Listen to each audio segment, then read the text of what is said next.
Imagina observar uma comunidade de cima, tipo, a partir daquelas imagens de satélite bem nítidas, sabe? Uhum. Aquelas que mostram cada detalhe. Exato. O que salta aos olhos logo de cara é uma cratera gigantesca. É a marca inconfundível de uma operação mineradora, assim, colossal. É uma cicatriz enorme na Terra, né? Pois é. E logo do lado dessa cratera, quase encostada nas casas de verdade, tem a sombra de uma barragem. Nossa, É. Para quem olha de fora, com essa visão aérea e totalmente fria, esse lugar parece ter um destino selado. Tipo uma espécie de cidade fantasma em compasso de espera, existindo só em função da extração de minério e, claro, de um risco constante. é uma visão de terminalidade, não é? Uma fotografia bem estática que simplesmente reduz um lugar inteiro, com toda a história dele, ao perigo que cerca ele. Uhum. Mas aí a gente pega essa lente de aumento do satélite e desce para o nível da rua. E aí a coisa muda. Muda de forma drástica, porque lá embaixo, seja no chão de terra ou no asfalto, existe uma comunidade que pulsa, que respira e que briga por autonomia, insistindo em viver plenamente o dia a dia. É um contraste fascinante, com certeza. É sim, e é exatamente por causa desse contraste que a gente vai mergulhar de cabeça nesse assunto hoje. Para quem está acompanhando a gente, a nossa imersão tem uma missão bem clara.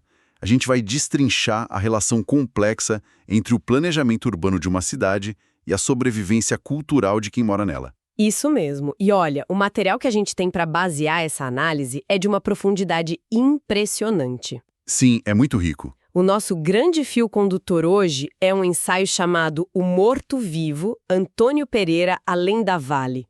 Os textos e a curadoria são do Jorge Guerra Pires, que é um morador local de lá. Uhum. A visão de quem está pisando no chão. Exatamente. Nós vamos pegar essa visão de dentro que está no ensaio dele e cruzar com calhamaços de documentos oficiais, especificamente as transcrições das audiências da revisão do plano diretor do município de Ouro Preto, lá em Minas Gerais. E o que a gente percebe logo de cara, além dessas fontes, é que planejar uma cidade, sentar para revisar um plano diretor, passa muito longe de ser só um bando de burocratas desenhando mapas numa sala. Passa longe mesmo. Na verdade, é a ferramenta jurídica mais poderosa que existe para garantir o direito de existir de uma comunidade que está sendo sufocada pela pressão industrial. Com certeza. E para começar a entender a força dessa palavra vivo no título do ensaio do Jorge, a gente precisa, por incrível que pareça, olhar bem de perto para o morto. E o morto, nesse contexto, é a realidade geográfica esmagadora que cerca o distrito de Antônio Pereira. É que o planejamento urbano, na sua essência, exige que a prefeitura coloque no papel exatamente o que existe no terreno, né? Uhum. A realidade nua e crua. Exato. E os documentos descrevem a criação de uma área legal bem específica, eles chamam de macrozona de atividades industriais e minerais. Nome longo, hein? Pois é. Eles pegaram mapas e começaram a pintar com umas cores bem berrantes, onde estão as cavas abertas, as pilhas de rejeito e as barragens com licenças ativas. Certo, vamos dar um passo atrás e traduzir isso para quem não respira urbanismo todo santo dia. Tá, vamos lá. O que significa criar uma macrozona na prática? Porque, soa como um jargão técnico inofensivo, sabe? Eu entendo, mas uma macrozona é basicamente a regra do jogo para aquele pedaço de terra. É a prefeitura dizendo, daqui até ali, as regras do que pode e do que não pode ser construído são essas. Entendi. As linhas demarcatórias. Isso.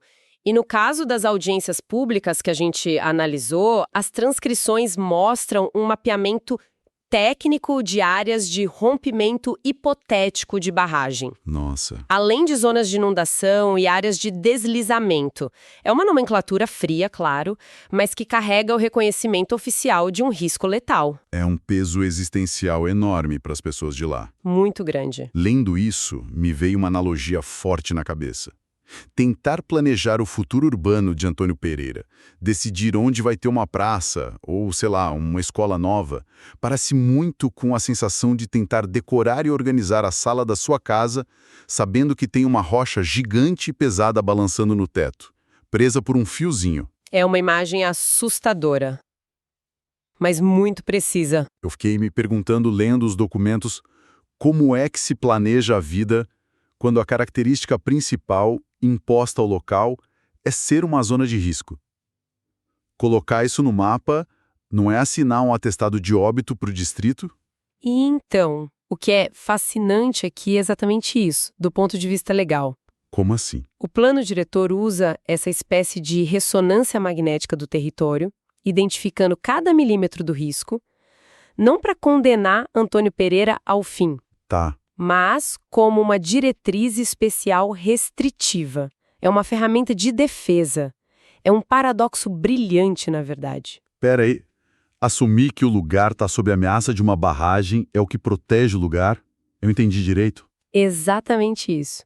Porque a partir do momento em que a prefeitura delimita o morto, ou seja, ela mapeia o perigo iminente e a exaustão mineral, ela cria essas diretrizes. E como isso funciona na prática? Bom, ao pintar a mancha de inundação no mapa oficial da cidade, o poder público cria a base legal inquestionável para proibir, por exemplo, que o próprio município libere um loteamento novo naquela área, uma área onde a tragédia seria certa. Ah, entendi. O reconhecimento do espantalho do risco geológico, sem entrar no mérito de tomar partido político contra a empresa A ou B, apenas agindo puramente com base em laudos de engenharia, né? Os dados técnicos. Isso. É o primeiro passo jurídico para conseguir proteger a vida e garantir a segurança física de quem mora lá. Saquei. É usar a documentação técnica do risco como um escudo jurídico mesmo. Só que o ensaio do Jorge Guerra Pires traz uma provocação que vira esse jogo de cabeça para baixo. O que ele diz lá? Ele argumenta que o grande problema começa quando a visão de quem está de fora paralisa um distrito nesse trauma. Reduzir o lugar à tragédia. Exato. Reduzir Antônio Pereira apenas aos seus riscos, às manchas de inundação e a essa sombra da mineração é ignorar um organismo que está vivo e está pulsando. Com certeza. É uma comunidade que recusa veementemente ser vista como um mero acampamento de trabalhadores. E eles têm toda a razão. Mas isso me levanta uma dúvida sincera aqui. A gente sabe muito bem como a máquina pública funciona. Como é que a frieza de um plano diretor, que é cheio de planilhas e mapas chatos, conseguiu escutar essa respiração, essa vontade de viver da comunidade? É aí que a coisa fica interessante. A resposta está num processo que os documentos oficiais chamam de diagnóstico participativo. Nome burocrático de novo. Mas a própria comunidade apelidou de um jeito muito mais poético e preciso. Eles chamaram de mapa da fala. Mapa da fala. Gosto disso. Lindo, né? Os urbanistas e os técnicos da prefeitura não ficaram trancados numa sala com ar-condicionado lá em Ouro Preto, decidindo o futuro do distrito sozinhos. O que eles fizeram, então? Houve um trabalho massivo em campo. Foram realizadas 16 oficinas comunitárias. 16 é muita coisa. Mas olha, sendo bem cético por um momento aqui, a gente sabe que, na grande maioria das vezes, a audiência pública de plano diretor é um bando de gente engravatada falando sobre coeficientes de aproveitamento, gabarito e macrozoneamento. A linguagem costuma afastar mesmo. Pois é, o cidadão comum que trabalhou o dia inteiro e está cansado, senta lá, não entende metade daquele jargão e vai embora frustrado. Como que esse mapa da fala foi diferente? E antes que a gente avance, vamos fazer um parênteses e traduzir esse tal de coeficiente de aproveitamento, para a gente não cometer o erro de jogar jargão no ar também. Justo. Bom, coeficiente de aproveitamento é só uma fórmula matemática da prefeitura. Ela diz basicamente quantos metros quadrados você pode construir no seu lote sem que a sua obra seja embargada. É o limite do tamanho da casa em relação ao tamanho do terreno. Isso, exatamente. E sobre o seu ceticismo com as audiências, ele faz todo sentido. Mas o mapa da fala inverteu essa lógica tecnocrática. Os técnicos foram lá para escutar e para traduzir. Como foi essa tradução? Eles pegaram o conhecimento empírico do morador, tipo a dor de quem pisa no barro toda manhã, a frustração de quem abre a torneira e fica sem água, e eles transformaram isso em dados. Caramba! É impressionante o engajamento. A prefeitura conseguiu levantar informações sobre a realidade nua e crua de cada rua, coisas que nenhuma imagem de satélite ou escritório chique de engenharia conseguiria fornecer sozinha. Aqui é que a coisa fica realmente interessante, gente. Isso é que é transformar uma reclamação legítima em código urbano. O morador pega o microfone e fala: minha rua alaga todo verão e eu perco os móveis. E o urbanista traduz isso para a necessidade de infraestrutura de macrodrenagem na zona tal. Perfeito. E a mensagem central dessas 16 oficinas foi uma recusa clara. A comunidade de Antônio Pereira deixou cristalino que eles não aceitam o estigma de localidade provisória. Eles querem fincar o pé. O exercício central dessas oficinas pedia que eles definissem duas coisas: a Ouro Preto que temos e a que queremos. E a cidade que eles querem exige o cumprimento da função social da cidade. Opa, outro termo pesado que a gente tem que traduzir. Função social da cidade e da propriedade. Isso quer dizer, em bom português, que um pedaço de terra não pode ficar lá largado servindo só para especulação. Ou como reserva de mineração. Exato. Reserva de mineração de uma empresa, enquanto a população em volta não tem onde morar ou carece de serviços básicos. É a terra precisando servir as pessoas primeiro. Isso mesmo. O que o mapa da fala provou, e que a visão do Jorge lá no ensaio reforça muito bem, é que a visão interna do distrito é a de um núcleo urbano muito vibrante. Eles querem viver ali. Sim, por isso eles exigiram infraestrutura, saneamento básico digno, calçamento e espaços públicos de convivência reais. Eles anseiam por isso. Então não é só pedir um cheque de indenização para a mineradora ir embora. De jeito nenhum. Não se trata de compensação financeira. Eles estão pedindo raízes. Estão exigindo que o planejamento trate Antônio Pereira como uma cidade permanente. O que nos leva a uma das propostas mais audaciosas que eu vi lendo os arquivos lá do plano diretor. Qual parte? Bom, depois de ouvir que a comunidade quer viver e quer estrutura, a prefeitura não propôs afastar as pessoas ou esvaziar o distrito.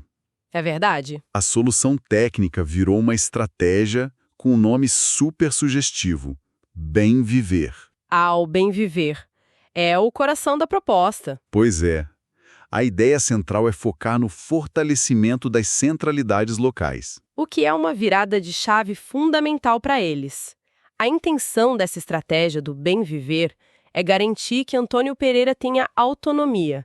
Autonomia de serviços e de comércios que são essenciais para o dia a dia. É estruturar polos de convivência, né? O plano propõe que o entorno de uma praça, de uma escola ou de um posto de saúde funcione como um ecossistema. O que na prática de quem mora lá significa que a pessoa pode comprar pão fresquinho, ir na farmácia e resolver a vida ali mesmo, sem ter que pegar um ônibus lotado e fazer uma viagem exaustiva até a sede do município em Ouro Preto. Exatamente isso. É a lógica econômica funcionando a favor deles. Mas aqui eu preciso jogar um balde de água fria e ser o advogado diabo de novo. Lá vem, pode falar. A gente está falando de um oásis de convivência sendo criado no meio de uma área de mineração massiva. Maquinário pesado, poeira, montanhas sendo literalmente movidas. Aí o plano diretor diz que vai consertar umas calçadas, plantar umas árvores na pracinha e incentivar a padaria e o mercadinho da esquina. Vem cá, uma padaria e uma praça têm força real para competir com a influência e a gravidade de um gigante industrial global. Parece que eles estão levando uma faca de manteiga para um tiroteio, sabe? Olha, se conectarmos isso com um panorama maior, a perspectiva muda bastante. Se a gente olhar só para o tamanho físico do maquinário versus a padaria, sim, parece bem desproporcional. É o que parece, né? Mas se a gente analisar o mecanismo econômico e social por trás disso, faz todo sentido. O planejamento foca na microacessibilidade, ou seja, em ter as coisas perto de casa. E isso é uma estratégia de resistência feroz. Como assim? Me explica essa economia. Pensa numa economia local como se fosse um balde. Se você precisa sair de Antônio Pereira todo santo dia para comprar absolutamente tudo, o seu dinheiro vaza desse balde. Ele vai embora para Ouro Preto, para a sede ou para outras cidades. Ah, o dinheiro foge. Isso. E o distrito se torna apenas um dormitório, um lugar que só serve para dormir. Esvazia socialmente muito rápido. E aí vira presa fácil para o avanço da indústria. Faz todo sentido. É como se a padaria da esquina não fosse só o lugar do pão de queijo. Ela é uma âncora econômica real. Se a pessoa gasta R$ 100 lá dentro do bairro, o dono da padaria usa esse dinheiro para pagar, sei lá, o açougueiro do bairro, que paga a papelaria. O dinheiro fica circulando ali dentro. Exatamente. Quando o Bem Viver cria essas centralidades, ele consolida o status de cidade orgânica independente.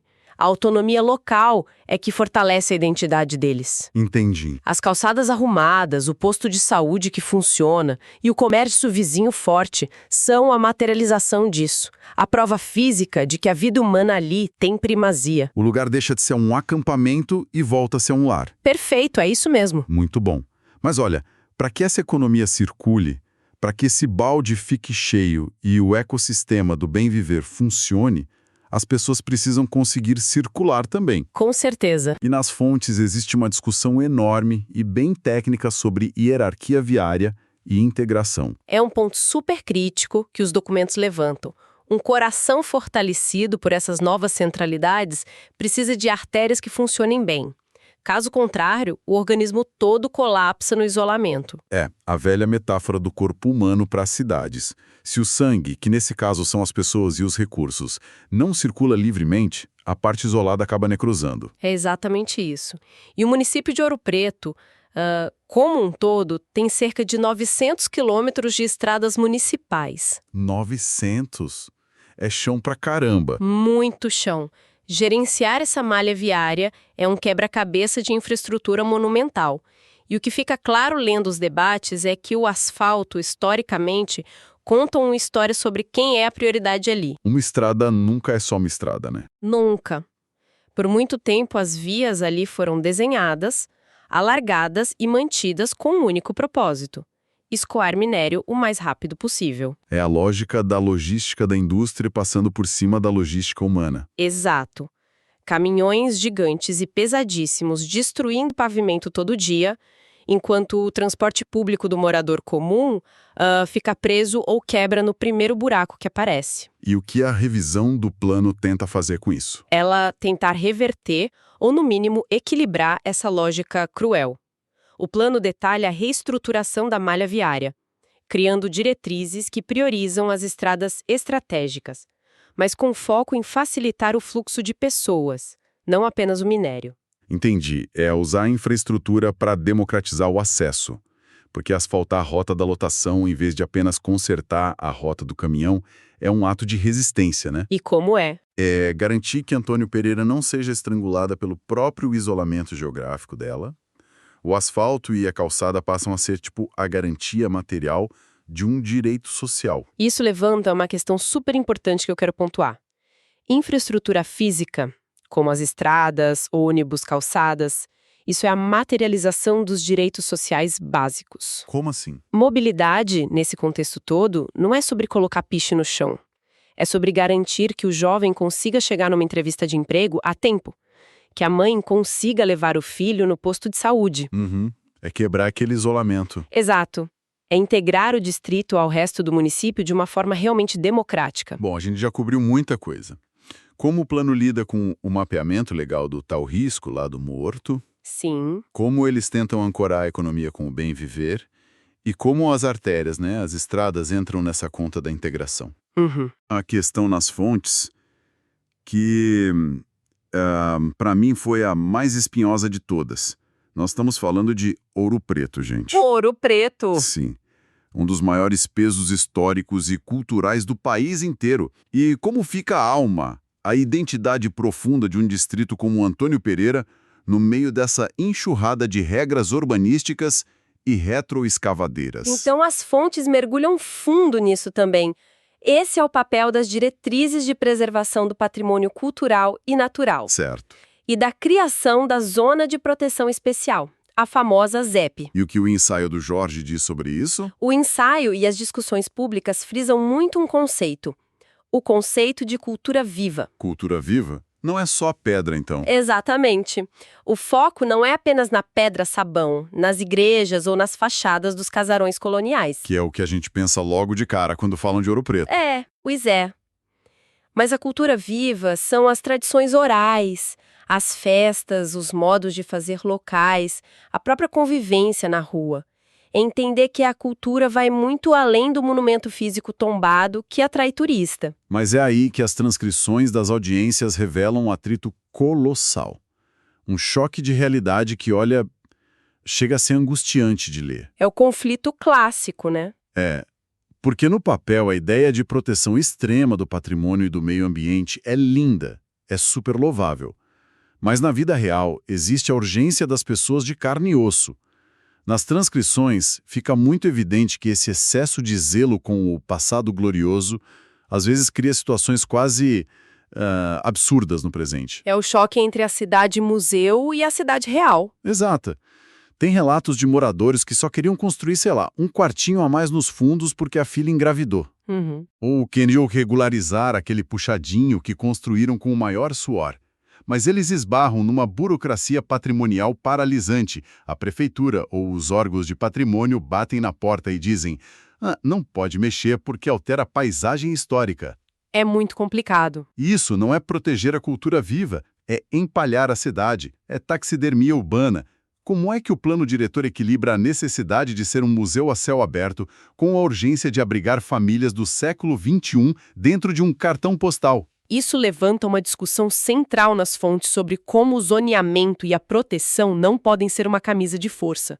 A função social da propriedade exige flexibilidade. Flexibilidade é a palavra-chave. Com certeza, as fontes mostram debates intensíssimos sobre regularização fundiária, que é, traduzindo, dar a escritura e a dignidade para quem já mora lá há décadas e precisa fazer melhorias básicas em casa, mas vive em um limbo jurídico por causa do tombamento. Porque se a proteção encarece tanto o custo de colocar um tijolo na casa, a ponto do morador originário ter que ir embora porque não consegue manter, a proteção falhou miseravelmente, certo? Junto com quem mora lá. O patrimônio tem que abrigar, não expulsar.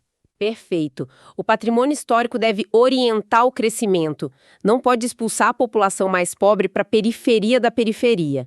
Se a comunidade for expulsa pelas regras rígidas, essa tal cultura viva simplesmente desaparece. E aí, no fim, só sobra a pedra mesmo. Nossa, muito forte isso. Bom, para a gente ir amarrando todas essas pontas que a gente soltou aqui hoje... Vamos lá. Quando a gente pega a essência desse ensaio incrível do Jorge Guerra Pires, O Morto-Vivo, e cruza com esses calhamaços de leis, mapas e transcrições, a verdadeira genialidade desse esforço da comunidade fica muito nítida. Fica mesmo. A grande sacada do novo planejamento de Antônio Pereira não é tentar fingir que a mineração ou os riscos não existem. É exatamente o oposto disso. É aceitar o cenário real. Eles param de ignorar a sombra do morto. Eles aceitam que os riscos geográficos e os traumas estão lá, colocam tudo no mapa com uma precisão assustadora.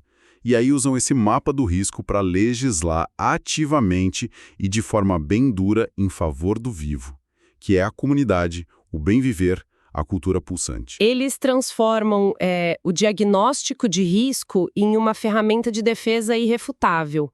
Usam as reclamações e as dores traduzidas no mapa da fala para gerar infraestrutura real e blindam o comércio local para reter a economia. É um manual de sobrevivência. E é por isso que destrinchar essas fontes é tão importante para quem está ouvindo a gente agora. Trata-se de uma verdadeira aula sobre como o planejamento urbano não é aquele assunto chato restrito a engenheiros, advogados e burocratas. De forma alguma. É a arma de sobrevivência mais afiada que uma sociedade tem na mão. É a ferramenta para reivindicar o espaço e a dignidade contra forças financeiras e industriais gigantescas que, se deixadas soltas, esmareariam tudo sem pensar duas vezes. É uma aula magna de resistência popular através da burocracia, ironicamente. Ironicamente, sim. E, honestamente, mergulhar nesses documentos de Antônio Pereira me deixou com um pensamento bem provocativo. Algo que eu quero compartilhar e deixar no ar para quem está escutando a gente. O que você pensou? Pensa um pouco sobre o lugar onde a gente mora. Se uma comunidade inteira, que acorda todo santo dia literalmente sobre o mapa oficial de uma zona de rompimento hipotético de barragem, consegue se mobilizar, consegue ir em 16 oficinas e traduzir as dores para o mapa da fala. Se eles conseguem exigir na lei que as ruas sejam desenhadas para o bem viver, O que isso diz sobre a nossa própria passividade? É uma ótima pergunta. Sabe? A gente aceita a falta de planejamento, o abandono, a rua sem asfalto, o bairro sem praça, e diz que é assim mesmo. Se Antônio Pereira consegue olhar para um gigante e exigir o direito de planejar o próprio futuro vivo, o que nos impede de olhar para os problemas das nossas próprias cidades e começar a rascunhar o nosso próprio mapa da fala? Vale muito a reflexão, gente. Até a próxima. Vale mesmo. Até mais.